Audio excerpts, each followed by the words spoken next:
Sciatica, spondylitis అన్ని రకాల వెన్నుపూస సమస్యలు, కీళ్ల వ్యాధుల సమస్యలకు 100% శాస్త్ర పరిష్కారం కొరకు Neocare homeopathy. Hello guys, welcome to Suman TV. నేను మీ నందు. ప్రస్తుతం మనతో పాటు స్టూడియోలో జేఎస్ శాస్త్రి గారు ఉన్నారు. ఈయన ప్రముఖ ఆధ్యాత్మికవేత్త. రేపు తొలేకాదశి పండుగ కాబట్టి చాలా మందికి కొన్ని డౌట్స్ ఉంటాయి. తొలేకాదశి ఉపవాసం ఎలా చేయాలి, పేలపిండి తినకపోతే రాక్షసులై పుడతారు అని పెద్దలు చెప్తూ ఉంటారు. మరి ఇవన్నీ ఎంతవరకు నిజం ఏంటనేది ఆయన మాటల్లో అడిగి తెలుసుకుందాం. నమస్తే గురుజీ. నమస్కారం అమ్మా. గురువు గారు, తెలుగు వాళ్ళకి పండుగలు స్టార్ట్ అయ్యేదే తొలి ఏకాదశితో అంటారు. అసలు ఈ పండగ ప్రాముఖ్యత ఏంటి, ఉపవాసం ఎలా చేయాలి? నేను ఇప్పుడు ఆడియన్స్ కి చెప్పినట్టు పేలపిండి తినకపోతే రాక్షసులై నిజంగా పుడతారా? శ్రీ గురుభ్యో నమః. శ్రీ మహాగణాధిపతయ నమః. శ్రీ మహాసరస్వత్యై నమః. హరి ఓం శ్రీమాత్రే నమః.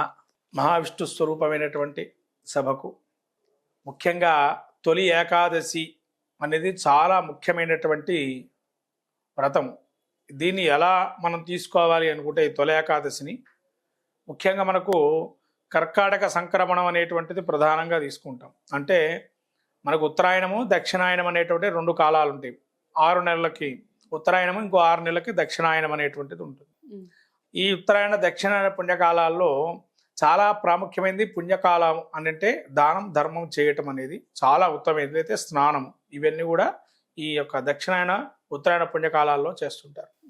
అలాగే ఈ తొలి ఏకాదశి ఏంటంటే దేవతలకి సూర్యోదయం వేళ సంక్రాంతి సంక్రమణం అయితే, మనకు మకర సంక్రమణం అయితే, ఈ కర్కటక సంక్రమణం దేవతలకి రాత్రి సమయం అవుతుంది అని. ఈ రాత్రి సమయం అంటే మీకు ఈ తొలి ఏకాదశికి తొలి అంటే మొట్టమొదటి పండగ అని చెప్పి ఎందుకు వచ్చింది? కారణం ఏంటంటే మనము ఈ 6 నెలలు ఉత్తరాయణ పుణ్యకాలం వరకు శుభకార్యాలను పిరివిగా జరుగుతూ ఉంటాయి. మీకు చూశారు బాగా, బయట కూడా విగ్రహ ప్రతిష్టాపనలు కానీ అత్యధికమైన శుభ కార్యక్రమాలు, జన్మదినోత్సవాలు అనేకమైనటువంటివి అన్నీ కూడా జరిగే ఉత్తరాయణ పుణ్యకాలంలో. ఈ దక్షిణాయన పుణ్యకాలంలో ముఖ్యంగా మనం అన్ని కూడా వ్రతాలు, నియమాలు, నిష్టలు ఎక్కువగా ఉండేటువంటిది. మీరు చూసే ఉంటారు. మనకు నవరాత్రులు ఉంటాయి, దీనిలోనే వినాయక నవరాత్రులు ఉంటాయి దక్షిణాయనంలోనే. అట్లనే దుర్గా ఆరాధన చేసేవాళ్ళు దక్షిణాయన పుణ్యకాలం తీసుకోవడం. దీక్షలు మనకు అనేక అయ్యప్ప దీక్షలు, వెంకటేశ్వర స్వామి దీక్షలు, అనేక దీక్షలు ఉన్నాయి లైన్గా.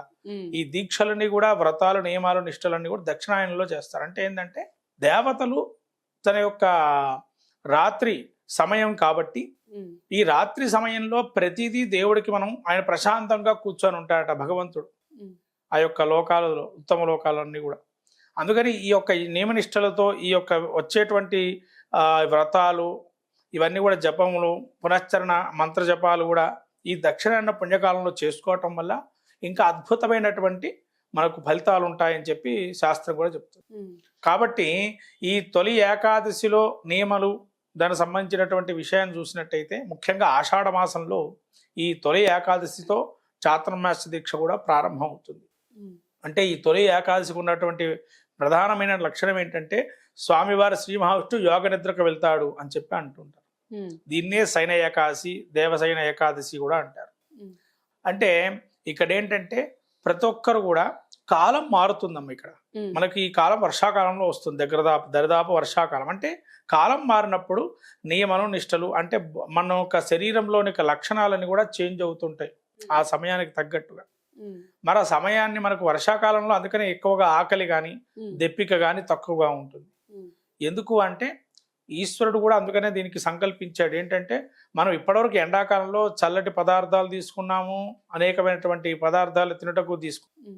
ఇంకా ఇక్కడి నుంచి ఏంటంటే దాన్ని మళ్ళీ మనం ఒక కంట్రోలింగ్ సిస్టంలోకి శరీరాన్ని తీసుకురావాలి అని అంటే ఇక్కడి నుంచి యజ్ఞాలు, యాగాలతో పాటు ఈ నియమనిష్టలు చేసుకోవాలి. ఇలా నియమనిష్టలు చేయటం వల్ల మీరు అడిగారు ఇందాక పేలపిండి తినచ్చా తినకూడదా అనే దానికి. పేలపిండి అంటే లైట్ ఫుడ్ అమ్మ. యాక్చువల్గా మనకు శాస్త్రం ఏం చెప్పిందంటే పేలపిండి అనేది లైట్ ఫుడ్. అంటే అది ఎట్లా ఉంటుంది, మీరు పేలాలు కూడా మీరు చూసి ఉంటారు, నీళ్ళల్లో వేస్తే కూడా తేలుతుంటాయి అవి. పేలాలు నీళ్ళల్లో వేసినా తేలుతుంటాయి.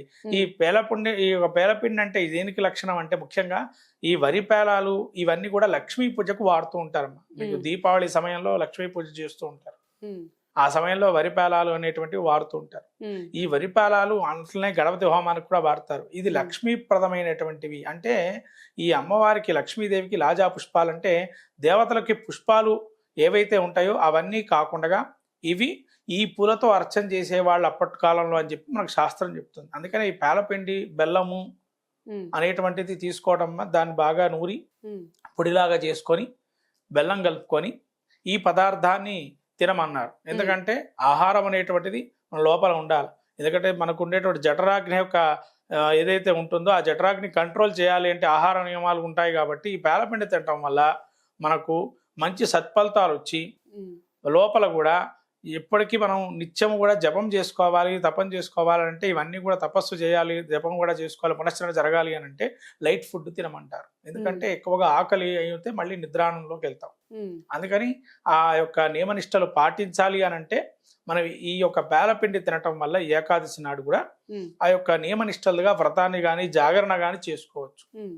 అట్లే కానీ మనం నిద్రాణంగా మనం ఏదన్నా అల్పాహారం తీసుకున్నట్లయితే ఇబ్బందులు. కానీ వయోవృద్ధులు కానీ ఇప్పుడు ఉండేటువంటి సమయంలో అనేకమైన వ్యాధులు మనకు ప్రబలుతూ ఉన్నాయి, మనకు ఆహార నియమాలు సరిగ్గా లేకపోవటం వల్ల.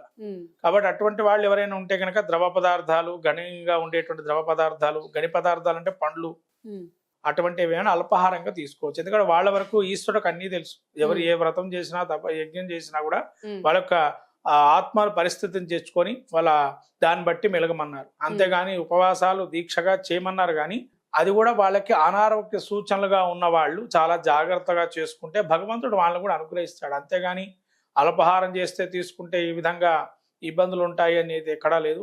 ఈ ఏకాదశి నాడు విష్ణు దేవతామూర్తికి వెళ్ళి మనకు స్వయంపాక దానాలు అనేకం కూడా స్వయంపాకాలు ఇవన్నీ కూడా దానం ధర్మం చేసి ద్వాదశి నాడు ఉదయాన్నే వెళ్ళి ఈ యొక్క ద్వాదశి ఏదైతే ఉందో నెక్స్ట్ వచ్చేటువంటి ద్వాదశి, మనకు ఏకాదశి నెక్స్ట్ తిథి ద్వాదశి తిథి.